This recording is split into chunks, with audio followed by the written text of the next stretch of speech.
இப்பொழுது நாம் முதல் பயிற்சி வகுப்பை பார்ப்பதற்கு முதல் பயிற்சி வகுப்பினுடைய தலைப்பு என்னவென்றால் ஸலாத்துல் முஃமினீன், இறை நம்பிக்கையாளர்களுடைய தொழுகை. ஒரு இறை நம்பிக்கையாளர் அல்லாஹ்வை நம்பியவர் எப்படி தொழணும் அப்படிங்கிறத பத்தி பார்க்கணும். சரியா? அல்லாஹ்வை நம்ம தொழாம இருக்கிறோமா? தொழுகிறோம்.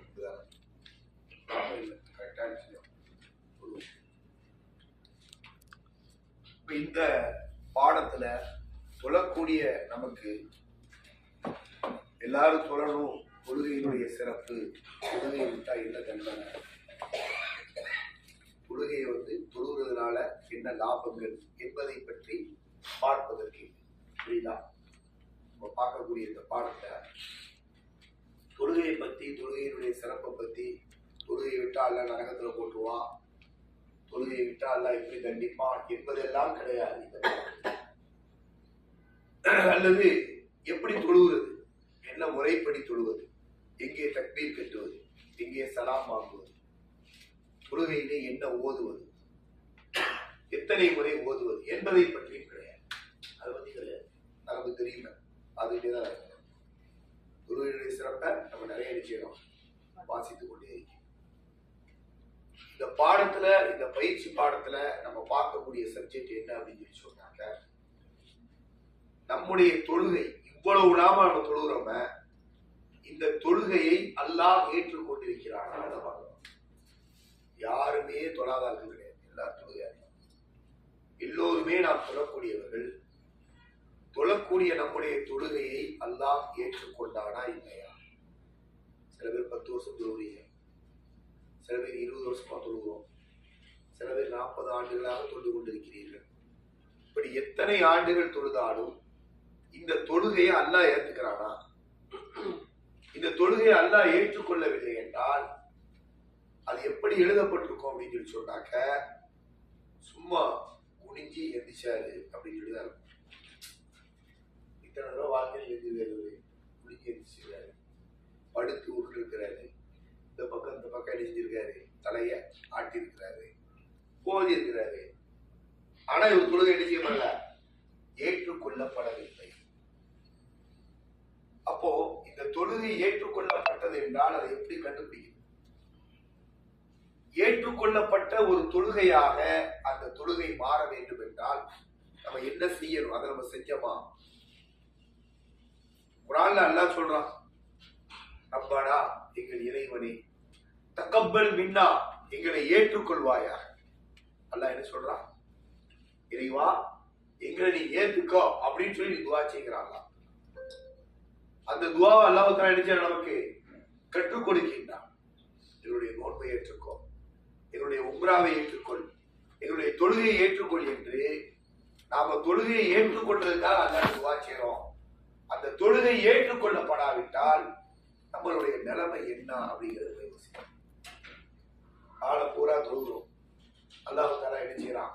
உங்களுடைய தொழுகை ஏற்றுக்கொள்ளப்பட வேண்டும் சொல்லிவிட்டால் நம்முடைய நிலைமை என்னவா? ரசூலுல்லாஹி ஸல்லல்லாஹு அலைஹி வஸல்லம் அவர்கள் சொல்லிவிட்டார்கள், மறுமையில கியாமத்துடைய நாளையில ஒரு மனிதர் வருவார். அவருடைய தொழுகை என்ன செய்யும்? நிறைய தொழுகிறார், ஏகப்பட்ட தொழுகையை கொடுப்பார். அந்த தொழுகையெல்லாம் கொண்டு என்ன செய்வார்? அவரு அல்லாஹ்ட்ட வருவார். அல்லாஹ்ட்ட வரக்கூடிய நேரத்துல அல்லாஹ் தஆலா என்ன செய்வான்? அந்த தொழுகை எல்லாத்தையும் வாங்கி, நீ தொழுது எதுவுமே என்ன இல்ல, தொழுகை இல்லப்பா, நீ என்ன செய்யும்? இந்த தொழுகையெல்லாம் கொண்டுட்டு நீ நரகத்துக்கு போன்னு சொல்லி ஒழுங்கா செலவு செய்யலன்னா அந்த டோபியினுடைய முகத்துல எப்படி துணியை வீசுவோமோ அதே போன்று அவருடைய தொழுகையை சுருட்டி வீசப்படும் என்று என்ன செய்யுது? அப்ப நம்ம தொழுகை அப்படி இருந்துச்சுலாம், நம்முடைய தொழுகையை அல்லாஹ் தஆலா அப்படி வீசுறா, நம்ம என்ன செய்யும்? இது மௌத்தா போன பிறகு யோசிக்க முடியுமா? மௌத்தா போன பிறகு நான் இனிமேல் நான் நல்லா தொழுதுடுவேன், என்னுடைய தொழுகையெல்லாம் எல்லாம் என்ன செய்யணும், ஏற்றுக்கொள்ள வேண்டும் என்று மரணித்தவரை யோசிக்க முடியுமா? முடியாது. அப்ப நம்ம என்ன செய்யலாம் அப்படின்னு சொல்லி சொன்னாக்க, இப்போ வாழக்கூடிய நேரத்திலேயே நம்முடைய தொழுகை ஏற்றுக்கொள்ளப்பட்ட தொழுகையாக இருக்க வேண்டும். தொழுவ தொழுகிறோம், அல்லாட்ட கேட்கிறோம், அல்லாஹ்வுத்தாலா தரமாட்டிருக்கான். அப்படிதானே? சில விஷயங்கள் நடக்க மாட்டோம். என்ன காரணம்? ஒழுங்கா பாஸ்போர்ட் கொடுத்தாதான் உள்ள போக முடியும். ரேஷன் கார்டை கொண்டு போய் கொடுத்தா உள்ள போக முடியுமா? முடியாது. அப்போ தொழுகையை பொறுத்தவரை அந்த தொழுகை சரியாக இருந்தால்தான், அது ஏற்றுக்கொள்ளப்பட்ட தொழுகையாக இருந்தால்தான் நம்முடைய தொழுகைக்கு மறுமையில லாபம் இருக்கும். அப்போ நம்முடைய தொழுகை எப்படிப்பட்ட தொழுகையாக இருக்க வேண்டும் என்றால், இறை நம்பிக்கையாளர்களுடைய தொழுகையாக இருக்க வேண்டும். இறை நம்பிக்கையாளர்கள் தொழுதார்கள்.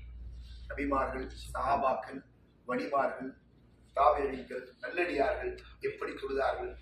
அந்த தொழுகையினுடைய அசல் எப்படி இருந்தது? கழுது தேஞ்ச கட்டல் முடிஞ்சு சொல்லுவாங்க தெரியுமா? அந்த மாதிரி இன்று தொழுகையினுடைய அசல் அவர்களிடம் எப்படி இருந்தது, நம்மிடம் எப்படி இருக்கின்றது, நமக்கு பின்னால் வரக்கூடியவருக்கு எப்படி போகும்? அப்ப அதனுடைய அசல் என்ன செய்யுது? உணவினுடைய அந்த ஆரம்ப சக்தி மாறி மாறி மாறி மாறி இன்னைக்கு உணவு எந்த பிரயோஜனமும் இல்லாததை போன்று, வயல்வெளியிலே வளரக்கூடிய நெற்களும் கதிர்களுக்கும் ஆரம்பத்துல எந்த சக்தி இருந்துச்சோ அந்த சக்தி இல்லாம இன்று அது தரம் குறைந்ததை போன்று, நம்முடைய மக்களுடைய முன்னோர்கள் காலங்கள் போக போக போக போக இன்னைக்கு தொழுகையினுடைய தரம் குறைந்து, தொழுகை என்பது இறை நம்பிக்கையாளருடைய தொழுகையா இல்லை. இந்த தொழுகையை கொண்டு போய் கொடுத்தா அல்லாஹ் ஏத்துக்குவானான்றது நமக்கு தெரியும். அப்படிதான் நம்முடைய தொழுகை என்ன செய்யுது இருக்கு. அப்ப இன்னைக்கு நாம என்ன பார்க்க போறோம் அப்படின்னு சொல்லி சொன்னாக்க, நம்முடைய தொழுகை ஏற்றுக்கொள்ளப்பட வேண்டும். தொழுகை என்ன செய்யணும்? ஏற்றுக்கொள்ளணும். இறை நம்பிக்கையாளருடைய தொழுகையாக என்ன செய்யணும்? நம்முடைய தொழுகை என்ன செய்யணும்? இருக்கணும். அப்ப நம்முடைய தொழுகை ஏற்றுக்கொள்ளப்படணும். நம்ம நாளைக்கு என்ன செய்யணும்? அல்லாஹ்ட்ட, யா அல்லாஹ், இத்தனை ஆண்டுகள் நான் பிறந்தேன்,